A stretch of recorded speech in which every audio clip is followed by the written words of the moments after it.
Hello friends, welcome back to the learning magic. Kissing hand എന്ന പാഠഭാഗത്തെ ആക്ടിവിറ്റീസിൻ്റെ part 1 നമ്മൾ ചെയ്തിട്ടുണ്ടായിരുന്നു കഴിഞ്ഞ വീഡിയോയിൽ. ഇനി പാർട്ട് 2 ആണ്. 2-ൽ ഫസ്റ്റ് ആക്ടിവിറ്റി എന്ന് പറയുന്നത് 5ാമത്തെ ആക്ടിവിറ്റിയാണ്. കണ്ടോ, ചെസ്റ്റർ റക്കൂണും അമ്മ റക്കൂണും കൂടി തമ്മിൽ സംസാരിച്ചുകൊണ്ട് നിൽക്കുന്ന ഒരു ഭാഗം കണ്ടോ.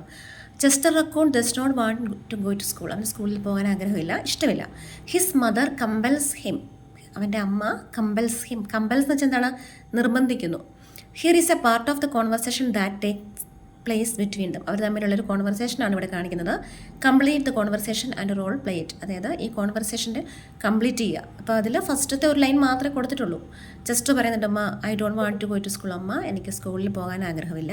അപ്പോൾ ഈ കോൺവെർസേഷന് നമ്മൾ 4th സ്റ്റാൻഡേർഡിലൊക്കെ ഒരുപാട് ചെയ്തിട്ടുണ്ട്. എക്സാമിനൊക്കെ നമ്മൾ പാഠഭാഗത്തുള്ള കഥാപാത്രങ്ങളെ മാത്രം വെച്ചുകൊണ്ട് വ്യത്യസ്തമായ രീതിയിലായിരുന്നു എക്സാമിനൊക്കെ വന്നുകൊണ്ടിരുന്നത്. ഒരിക്കലും പാഠത്തിനനുസരിച്ചുള്ള കോൺവെർസേഷൻ ആയിരുന്നില്ല. അപ്പോൾ നമ്മൾ ഐഡിയപരമായിട്ടത് ചെയ്യാനായിട്ട് നമ്മൾ പഠിച്ചിട്ടുണ്ട്. അപ്പോൾ ഇതിനകത്തുനിന്ന് വെച്ചാൽ നമുക്ക് വളരെ ഈസി ആയിട്ട് നമുക്ക് ഈ കോൺവെർസേഷൻ കംപ്ലീറ്റ് ചെയ്യാൻ പറ്റും. കാരണം എന്ന് വെച്ച് കഴിഞ്ഞാൽ ഇവർക്ക് പറയേണ്ട സംഭാഷണങ്ങളെല്ലാം ഡയറക്റ്റ് ആയിട്ട് തന്നെ നമ്മളുടെ പാഠഭാഗത്ത് തന്നെ ഉണ്ട്.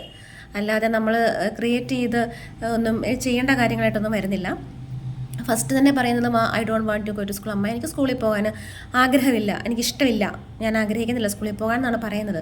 അപ്പം സാധാരണ രീതിയിൽ അങ്ങനെ പറയുമ്പോൾ ഒരു അമ്മ എന്താണ് പിന്നെ എന്ത് why are you saying that എന്ന് ചോദിക്കാം. നീ എന്തുകൊണ്ട് ഇങ്ങനെ പറയുന്നത്, അല്ലെങ്കിൽ വാട്ട് ഹാപ്പൻ, നിനക്ക് എന്ത് പറ്റി, നീ എന്താ ഇങ്ങനെയൊക്കെ ചോദിക്കാം മദറിൻ്റെ സ്ഥാനത്ത്. അപ്പോൾ ചെസ്റ്റർ പറയുന്നത് എന്തായിരിക്കാം? ചെസ്റ്റർക്ക് നമ്മുടെ ഫസ്റ്റ് പാഠഭാഗത്ത് തന്നെ ആദ്യത്തെ ഭാഗം ഉണ്ടല്ലോ, അമ്മ I want to stay with U.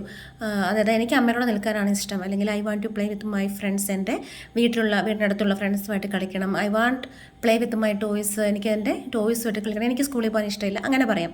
അപ്പം മദർ പറയും അങ്ങനെയല്ല, അല്ലാതെ മദർ ആ സീക്രട്ടിനെ കുറിച്ച് സംസാരിക്കുവാണ്. എനിക്ക് I know A old secret, അതായത് എൻ്റെ അമ്മ പഠിപ്പിച്ച സീക്രട്ട് ഞാൻ പറയാം എന്ന് പറഞ്ഞിട്ട് കിസ്സിംഗ് ഹാൻഡിനെ കുറിച്ച് പറയുന്നത് പറയാം. അപ്പോൾ സീക്രട്ടിനെ കുറിച്ച് പറയുമ്പോൾ ജസ്റ്റ് ചോദിക്കാം, സീക്രട്ട് വാട്ട്സ് ദാറ്റ്. അതൊക്കെ പുസ്തകത്തിൽ അതുപോലെ ഡയറക്റ്റ് ആയിട്ടുണ്ട് ചോദിക്കുമ്പം. അപ്പം അമ്മ അത് വിശദീകരിക്കുന്നതായിട്ട് വരാം. അപ്പം എന്നിട്ട് അമ്മ പറയാം, sometimes we have to do something. കുറച്ച് ചില കാര്യങ്ങൾ നമുക്ക് ഇഷ്ടമില്ലാത്ത കാര്യങ്ങൾ നമുക്ക് ചെയ്യേണ്ടതായിട്ട് വരാം എന്നുള്ള സെൻറ്റൻസൊക്കെ അതുപോലെ തന്നെ നമുക്കിതിലേക്ക് ചേർക്കാം. അങ്ങനെ ഒടുവിൽ ഈ കിസ്സിംഗ് ഹാൻഡിനെ കുറിച്ചൊക്കെ പറഞ്ഞ് നിനക്കവിടെ നല്ല പുതിയ ഫ്രണ്ട്സിനെ കിട്ടും, നിൻ്റെ പേടിയും നിൻ്റെ അപരിചിതത്വം ഒക്കെ മാറും, നീ സ്കൂളിനെ ഇഷ്ടപ്പെട്ട് തുടങ്ങും എന്നൊക്കെ അമ്മ പറയുന്നതായിട്ട് വരാം. അങ്ങനെ ആ ഒരു കോൺവെർസേഷൻ നമുക്ക് നമ്മുടേതായ രീതിയിൽ എഴുതാൻ പറ്റും. അത് ടെക്സ്റ്റ് ബുക്കിൽ തന്നെയുണ്ട്.